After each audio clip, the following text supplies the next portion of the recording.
welcome back to the Everything Financial Radio Show on the Legacy Radio Network. We are privileged today to be chatting with Mr. Gerald Celente, publisher of Trends Journal newsletter. And Gerald, in your most recent Trends Journal, which I had the pleasure of just reading yesterday, you write about the possibility, in your view, of a bank holiday. Can you explain your prediction and rationale? Sure, Dennis. Go back to 2009. You remember how difficult the financial landscape was after President Obama got elected. And anybody could do this. You go on to YouTube and put in Joe Biden's name and John Corzine. If anybody forgot who John Corzine was, he's the guy that held up MF Global, former CEO of Goldman Sachs and senator of New Jersey and governor. And there's Corzine Biden campaigning for Corzine in June of 2009. Now remember, Obama comes into office in January of 2009. And here's Biden saying to everybody that wants to listen that the first measure of order that came up, the new Obama White House, was whether or not to call a bank holiday. And Biden even repeats it. He said, that's right, a bank holiday. This financial situation was so grim back then that they were talking seriously about calling a bank holiday. There's no holiday. You don't get your money out. And when you do get it out, it's worth less, according to what they've done in past bank holidays. They do value your currency. They did it in the United States in 1933 when they had the bank holiday and repegged the price of gold from $22 an ounce roughly to $35 an ounce, but made everybody sell it before they revalued it. So that meant you just lost your purchasing power by that amount. So now what we're looking at are conditions that are really much more severe, even though it seems like a sunny January day right now. Even though, it seems like it should be colder outside, or I should say March, but, it's very warm. And it seems like green shoots are popping up again. But it's not real. Again, it's only happened because of the economic fertilizer, those 0% interest rates. We believe there's going to be an economic crisis that's going to strike that they're not going to be able to cover up any longer. It may emanate from Europe, and that's our number one pick, by the way. And it's going to have such a shockwave around the world that they may call a bank holiday to prevent people from taking their money out. And by the way, all of that trillions of dollars that the ECB, the European Central Bank, has dumped into the marketplace since the end of December of 2011, the primary reason for that was they were run on banks. Throughout Italy and Spain and Greece, people getting their money out. They were scared stiff. And the banks didn't have the money to pay them. Oh, and by the way, recently I tried to make a sizable withdrawal from HSBC. And I called them up the day before and told them I was coming. Oh, what a time I had trying to get my money out. They say after I gave the woman the check who I'd spoken to the day before, it's not like I'm a stranger in this bank. She said to me, the bank manager wants to talk to you. I sat down and the manager said to me, Mr. Celente, this is a sizable withdrawal. What do you plan on doing with this money? And I said, none of your business. And she said, that's no way to begin a conversation. I said, how about none of your damn business? And this went on for 40 minutes, and I'm going to bypass the details here. The reason they don't want to give me my money is because they don't have the money. Nobody has the money. MF Global didn't have the money. The Chicago Mercantile Exchange didn't have the money. The money's not there. It's one big Ponzi scheme, in my humble view, and that's why they're dumping money into the system in Europe and why the Federal Reserve is keeping interest rates continually low until approximately 2015 to keep covering up the losses and to keep the suckers playing the game. Gerald, fascinating viewpoint. I want to share a little bit. There are a couple other trends that you predicted that I'd like to get to. In your most recent newsletter, these words were published. You said, the ruins of our once great manufacturing centers stare at us with vacant factories, offices, warehouses, schools, churches, and hotels. The population of Detroit, Michigan declined by 25% in the first decade. You mentioned Gary, Indiana, Flint, Cleveland, St. Louis. 19% of housing stands vacant. You said the decimation of America's cities reflects the decimation of U.S. manufacturing. In the first decade of the 21st century, while the U.S. population grew by 10%, the U.S. lost 5.5 million manufacturing jobs. That is downright depressing. And what is the cause of growing population along with declining manufacturing jobs? And is there a policy response that'll turn this around? Do you see any hope? How about hope and change you could believe in? And if you elect me... We have to go to a commercial break. Why did it happen? It's because we were sold out by the political gang, the Republican and Democratic political gang. You remember those wonderful NAFTA plans and World Trade Organization, how they were going to create jobs? It's been a sellout.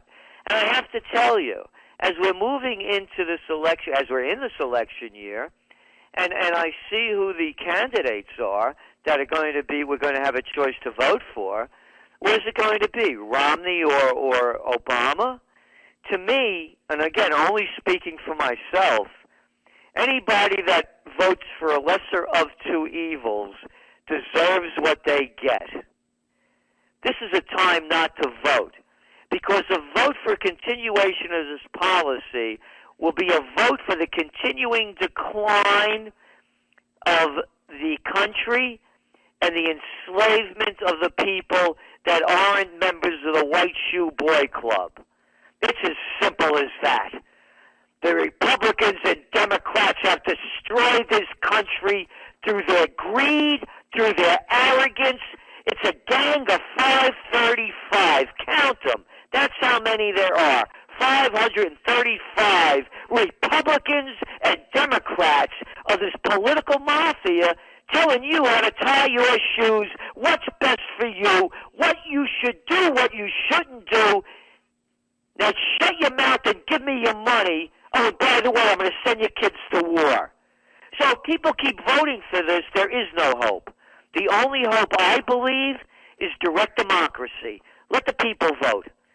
If we could bank online, we could vote online. I don't need some jerk like Romney, Santorum, Obama, Bush, Clinton, or the rest of them telling me that they're my leaders. They couldn't lead me across the street. Let me vote. And that's the only way out. We need to bring manufacturing back to this country. We need to break up big agriculture and big farmer. We need to break up the big chains that have put us into chains if we want freedom. If not, continue going the same way. On election day, pull the ballot that is actually pulling the lever of your enslavement for the rest of your life. Gerald, you mentioned big agriculture, and interestingly, to change gears for a minute, back in 1988, you predicted the natural organic food movement would develop into a large industry, and certainly it has. Just a quick question. Will that trend continue to gain momentum? And in this ever-changing environment, what are the areas of opportunity, if any, for new business? Oh, the whole individuality movement. Not individuality for the sake of self-aggrandizement, but to find the greatness within yourself.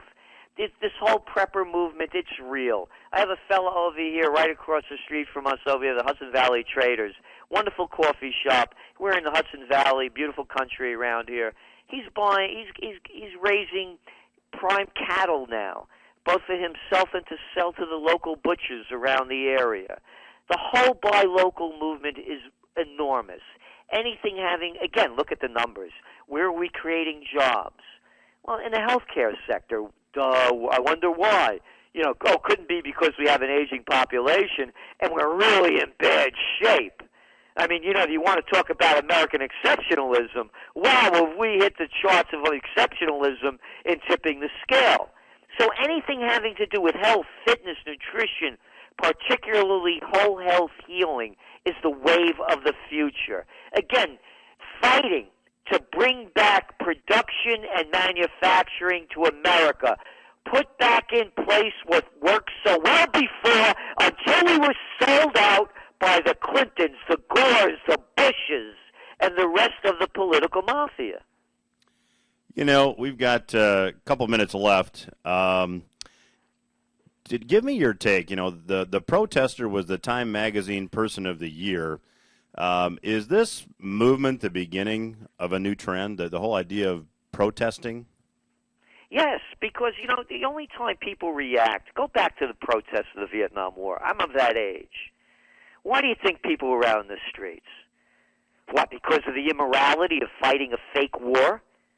No, we're fighting fake wars in Afghanistan and Iraq. You see anybody out in the streets? Couldn't be the draft, could it? That's why they were out in the streets. I know. I remember. I was there. So now the Occupy movements are happening for the same reason. And the same reason why hundreds of thousands of people are taking to the streets in Spain, in Portugal, in Greece, in the UK, in Italy, and in other countries. Because when people lose everything and have nothing left to lose, they lose it. It's either fight or die. So the movements are going to continue to go on because people don't have a future, a real economic future. Look at the numbers. I'm not making this stuff up. The gap between the rich and the poor is the widest in the United States and any of the industrialized nations. Median household income is below 1999 levels. All these young people getting out of colleges with these university degrees in worthlessness and having payments that they have to pay back for a worthless piece of paper. I mean, it's not like you're even losing your house because you can't pay your mortgage. At least you would have had your house. Now you got a diploma from what's the matter you. You know, you can't do anything with this. Gerald, fascinating conversation. In the 20 seconds we have left, if somebody wants more information about Trends Journal, what should they do?